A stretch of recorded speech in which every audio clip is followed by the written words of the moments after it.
नमस्कार, स्वागत है आपका आज मीडिया ग्रुप के डिजिटल प्लेटफॉर्म पर और मैं हूं आपके साथ मोहम्मद दानिश। उत्तर प्रदेश के मुख्यमंत्री योगी आदित्यनाथ अपने एक दिवसीय भ्रमण कार्यक्रम के अंतर्गत 15 अक्टूबर शनिवार को जनपद मुरादाबाद के सर्किट हाउस के पीछे बुद्धि विहार फेज 2 में आयोजित आर्यवीर महासम्मेलन में मुख्य अतिथि के रूप में सम्मिलित हुए। हमारे दोनों हाथ एक तालियों के लिए उठें तो हमारे सत्य सनातन वैदिक धर्म के गौरव है, हमारे ऋषि परंपरा के गौरव है, हमारे वेद परंपरा के गौरव है, हमारी योग परंपरा के गौरव है। ऐसे हमारे पूज्य श्रद्धेय योगी आदित्यनाथ जी का एक बार जोरदार तालियों से अभिनंदन, वंदन उनको प्रणाम।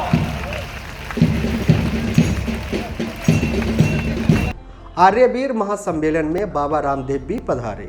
इस बीच नगर विधायक रितेश कुमार गुप्ता, महापौर विनोद अग्रवाल, जिला पंचायत अध्यक्ष डॉक्टर शेफाली आदि मौजूद रहे। बाबा रामदेव ने आयोजित आर्यवीर महासम्मेलन को संबोधित करते हुए कहा कि चुनाव आते ही कुछ राजनीतिक दल समाज को जातियों में बांटने की कोशिश शुरू कर देते हैं। ओबीसी, दलित, आदिवासी, मुसलमान का गठजोड़ बनाने की कोशिश होती है, लेकिन ये कभी अपने मकसद में कामयाब नहीं होंगे। इसी बीच मुख्यमंत्री योगी आदित्यनाथ ने आर्यवीर महासम्मेलन को संबोधित करते हुए कहा, आर्यवीर दल के आज के सम्मेलन में विश्व के अंदर भारत के योग की परंपरा को सहज और सरल भाषा में पहुंचाने वाले योग गुरु पूज्य स्वामी रामदेव जी महाराज, प्रदेश सरकार में मेरे सहयोगी मंत्रीगण श्री धर्मपाल सिंह जी, श्रीमती गुलाब देवी जी, श्री संजय गंगवार जी, पूर्व मंत्री और बागपत से लोकप्रिय सांसद डॉक्टर सत्यपाल सिंह जी, वो कह रहा है वो फीड कट जाएगी ना, जिला पंचायत के अध्यक्ष डॉक्टर शेफाली सिंह जी, महापौर मुरादाबाद से विनोद कुमार अग्रवाल जी, माननीय विधायक रितेश गुप्ता जी, हरी सिंह ढिल्लो जी, सत्यपाल सैनी जी, जयपाल सिंह व्यस्त जी, गोपाल अंजान जी, पूर्व सांसद कुंवर सर्वेश सिंह जी, इस कार्यक्रम के नाम बोलिए ना, आयोजक श्री ज्ञानेंद्र गांधी जी, राजीव गुलाटी जी, ज्योतिषना गुलाटी जी, सुरेश जैन जी, सुरेश चंद आर्य जी, आचार्य पंकज जी, ओम प्रकाश जी और बड़ी संख्या में यहाँ पर उपस्थित प्रदेश के सभी 75 जनपदों से आए हुए सभी आर्यवीर भाइयों बहनों, मैं आप सबका आर्यवीर दल के गठन और इसके संस्थापक स्वामी नारायण स्वामी जी के इस पावन कर्म भूमि पर आप सबका मैं हृदय से अभिनंदन करता हूं।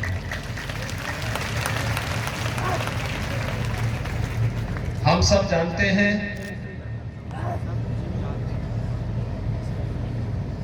कि भारत के अंदर आजादी के आंदोलन को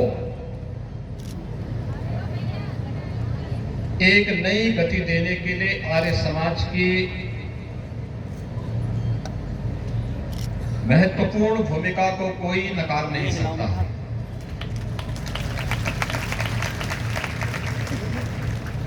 स्वदेशी हो या क्रांतिकारियों की एक बड़ी टीम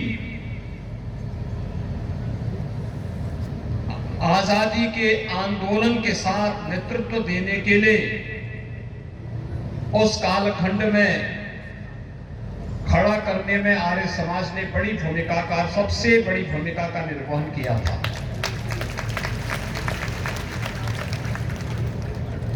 लेकिन जो कुछ विसंगतियां थीं उनका परिमार्जन करने के लिए जब स्वामी श्रद्धानंद जी महाराज ने शुद्ध के आंदोलन को आगे बढ़ाने का कार्य किया और शुद्ध के अभियान के विरोधी कुछ विधर्मियों ने जब उनकी निर्मम हत्या कर दी तब नारायण स्वामी जी ने इस आर्य वीर दल का गठन किया था, इस आर्य धर्म को बचाने के लिए। उससे पहले भी आर्य समाज के अनेक ऐसे पुरोधाओं को विधर्मियों के उन षड्यंत्रों का शिकार बनने के लिए मजबूर होना पड़ा था।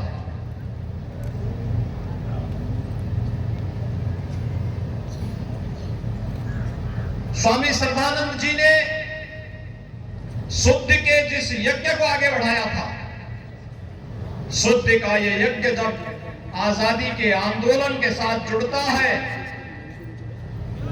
तो अनेक क्रांतिकारी आजादी के आंदोलन के वाहक बन गए और देखते ही देखते 15 अगस्त 1947 को विधर्मियों को और ब्रिटिशर को इस देश को स्वतंत्र करने के लिए भी मजबूर होना पड़ा था। एक लंबा आंदोलन चला। हम सब की वर्तमान पीढ़ी गौरवशाली है कि हम लोग वर्तमान में आजादी का अमृत महोत्सव मना रहे हैं और आजादी के अमृत महोत्सव में अभी मुझे एक ज्ञापन आर्य समाज बस्ती ने दिया जिसमें उन्होंने बहुत सारी चीजों का उल्लेख किया है और मैं कभी कभी इस बात को मानता हूं कि हम लोग आज भी व्यक्ति पूजा पर ज्यादा विश्वास करते हैं, व्यक्ति के आदर्शों पर कम। और मुझे लगता है कि स्वामी दयानंद की शिक्षा से एकदम विपरीत है। स्वामी दयानंद सरस्वती जी ने जब आर्य समाज की स्थापना की थी उस समय व्यक्तिवाद से महत्वपूर्ण उसके मूल्य और आदर्शों पर विश्वास करके उसको अंगीकार करने पर उन्होंने जोर देने के लिए कहा था। और याद करिए जब आजादी के अमृत महोत्सव के कार्यक्रम को प्रधानमंत्री मोदी जी के नेतृत्व में पूरे देश के अंदर आयोजित करने की बात हुई, यद्यपि विगत 8 वर्ष के अंदर आपने बदलते हुए भारत को देखा है, एक नए भारत को, एक उभरते हुए भारत को,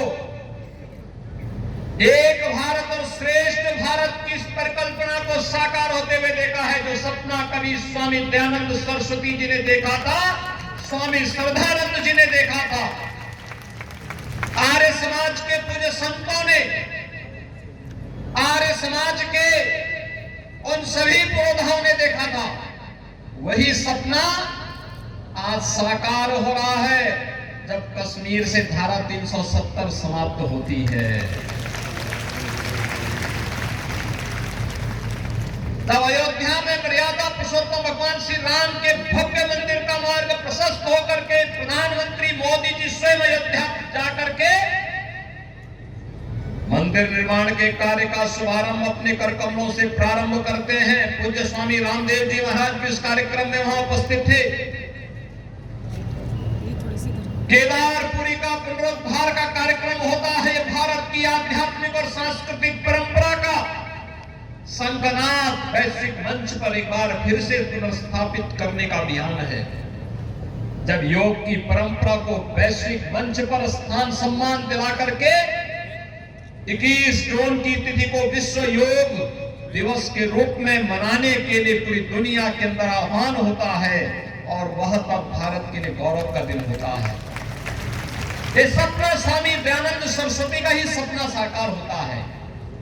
ये सपना स्वामी श्रद्धानंद जी का सपना साकार होता है जब काशी विश्वनाथ धाम की स्थापना करके उसके पुनरुद्धार कार्यक्रम के माध्यम से भारत के आध्यात्मिक और सांस्कृतिक विरासत को वैश्विक मंच पर सम्मान मिलता है। भाइयों बहनों, जब दुनिया इस सदी की सबसे बड़ी महामारी के सामने पस्त थी, तब भारत के लोगों के जीवन और जीविका को बचाने के साथ ही हमारी शिक्षा हमारी मातृभूमि में आनी चाहिए, संस्कृत और हिंदी में उसका पाठ्यक्रम होना चाहिए, और केवल ये बीए का ही नहीं बल्कि मेडिकल और इंजीनियरिंग की पढ़ाई भी अब सभी भाषाओं में, सभी भारतीय भाषाओं में होगी। यह भी राष्ट्रीय शिक्षा नीति का एक हिस्सा बन चुका है।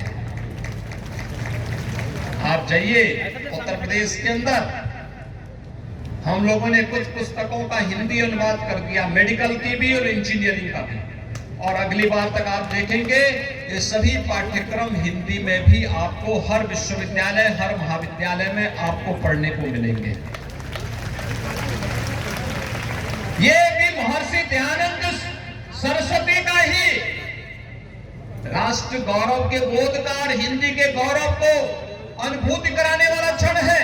और लेडी जाएंगी, ठीक नहीं रहेगा, सारी व्यवस्था चौपट होगी। आपने देखा होगा 15 अगस्त को प्रधानमंत्री जी ने लाल किले की प्राचीर से देशवासियों को पंचप्रण की प्रेरणा दी थी। उस पंचप्रण में एक विरासत के सम्मान का भी है, और महर्षि दयानंद सरस्वती की विरासत पर भी हर भारतवासी गौरव की अनुभूति करता है।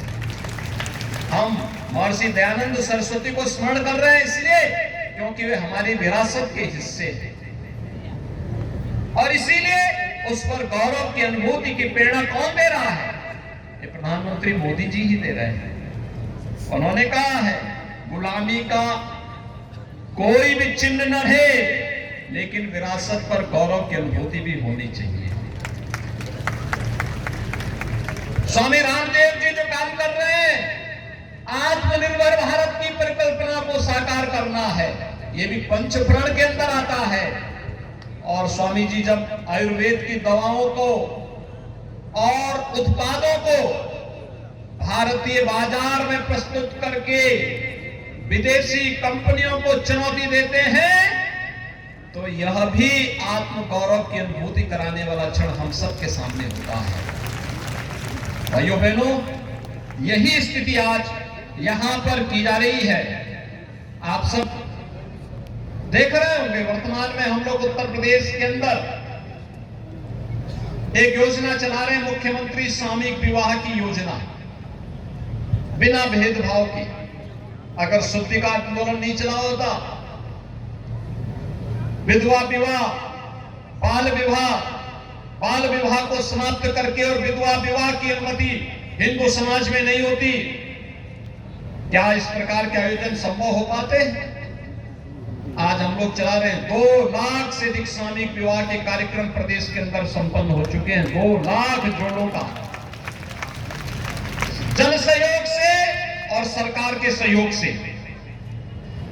कृषि में स्वदेशी तकनीक उपयोग हो, और अब तो आपने देखा होगा प्रधानमंत्री मोदी जी ने प्राकृतिक खेती को, गौ आधारित खेती को पूरे देश के अंदर युद्ध स्तर पर आगे बढ़ाने के लिए भी एक नए कार्यक्रम की शुरुआत की है। यूनियन बजट का हिस्सा इसको बना दिया है। अकेले उत्तर प्रदेश के अंदर हम लोग 1,10,000 हेक्टेयर खेती में हम लोगों ने प्राकृतिक खेती प्रारंभ कर दी है।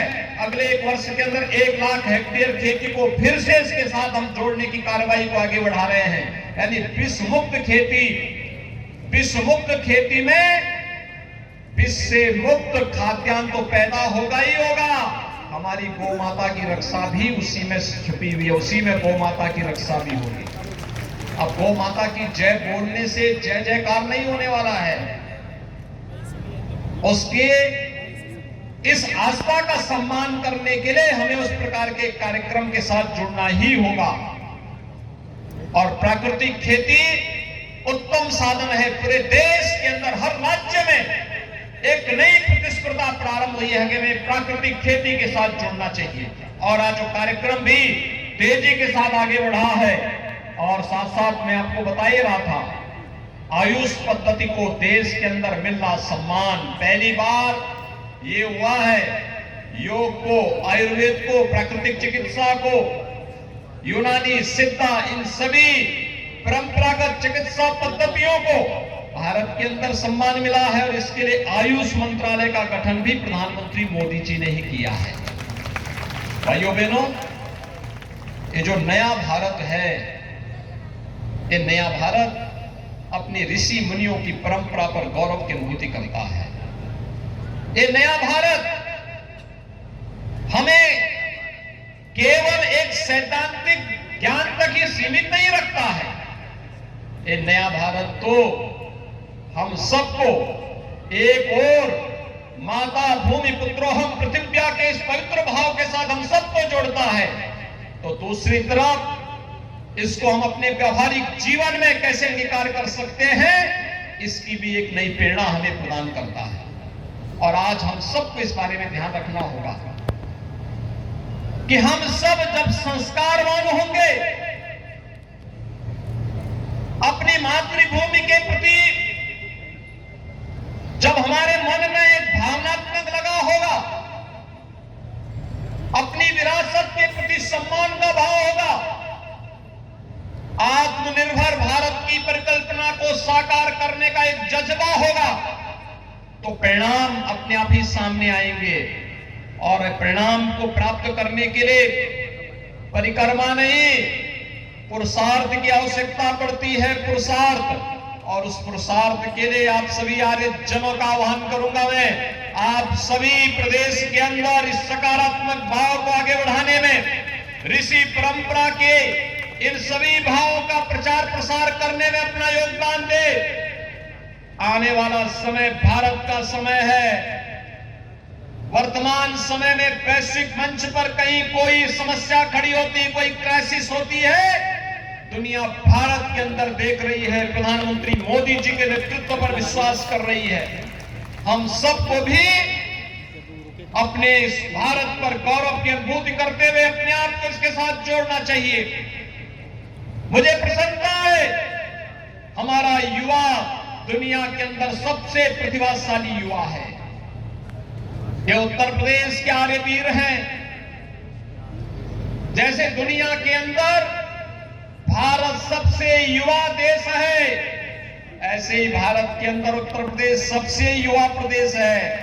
सबसे अधिक युवा हमारे पास है, लेकिन ये युवा शिक्षा से, संस्कृति से, संस्कारों से, शिष्टाचार से आत्मनिर्भर भारत की इस परिकल्पना को और एक भारत श्रेष्ठ भारत की इस परिकल्पना को साकार करने के साथ आगे बढ़ सके, ये आज की आवश्यकता है। और इसीलिए राष्ट्रीय शिक्षा नीति इन सभी बातों को लेकर के आपके लिए आई है। राष्ट्रीय शिक्षा नीति यह भारत को फिर से विश्व गुरु के रूप में स्थापित करेगा। आत्मनिर्भर भारत की परिकल्पना भारत को दुनिया की नंबर 1 अर्थव्यवस्था बना करके रखेगा। दुनिया के अंदर भौतिकता के पीछे भाग रही दुनिया को वास्तव में उसके जीवन में परिवर्तन लाने का काम अगर कोई करेगा तो भारत की आध्यात्मिक और सांस्कृतिक परंपरा ही कर पाएगी। और इन सभी बातों को लेकर के, भारत की इसी ऋषि परंपरा को लेकर के आप सभी आर्यजन बृहद स्तर पर आगे बढ़े। मेरी आप सबसे एक बात के लिए मैं आपसे आग्रह भी करूंगा, और वह आग्रह होगा, हमें सरकारों के कार्यक्रमों की जानकारी भी अपने पास रखनी चाहिए। क्योंकि जब हम जनता के साथ संवाद बनाने के लिए जाते हैं तो हमें सरकार के कार्यक्रमों की जानकारी भी देनी चाहिए। बड़े पैमाने पर हम बड़े समुदाय को अपने साथ जोड़ करके जहां कहीं भी छुआछूत और अस्पृश्यता हो, जहां कहीं भी भेदभाव हो, जहां कहीं भी विधवा विवाह के खिलाफ कोई आवाज उठा रहा हो, बाल विवाह को लोग प्रश्रय दे रहे हो, बहु विवाह को कोई प्रश्रय दे रहे हो, जहां कहीं भी कोई सामाजिक विकृति जन्म ले रही हो, उस विकृति के खिलाफ हम सबको खड़े होकर के सामूहिक रूप से उस लड़ाई को लेकर के आगे बढ़ना ही होगा। जिस समय आप सब संकल्प लेंगे, एक बार फिर से महर्षि दयानंद सरस्वती जी के सपने को साकार करने वाला भारत आप सबको दिखाई देगा। इस विश्वास के साथ मैं आज के इस कार्यक्रम में आप सभी आर्यजनों को एक बार फिर से हृदय से इस कार्यक्रम के लिए बधाई देता हूं। आप सबका अभिनंदन करता हूं, विश्वास करता हूं हम सब मिलकर के महर्षि दयानंद सरस्वती जी के, महर्षि सरदानंद सरस्वती जी के सपनों का भारत बनाने के लिए प्रधानमंत्री मोदी जी के नेतृत्व में कार्य करेंगे। इस प्रतिबद्धता के साथ आप सबके इस आयोजन के प्रति मैं अपनी शुभकामनाएं देता हूं। धन्यवाद। जय हिंद। भारत माता की वंदे। फिलहाल इस खबर में बस इतना ही। शहर और राज्य की हर छोटी और बड़ी खबर देखने के लिए जुड़े रहिए आज मीडिया ग्रुप के साथ। धन्यवाद।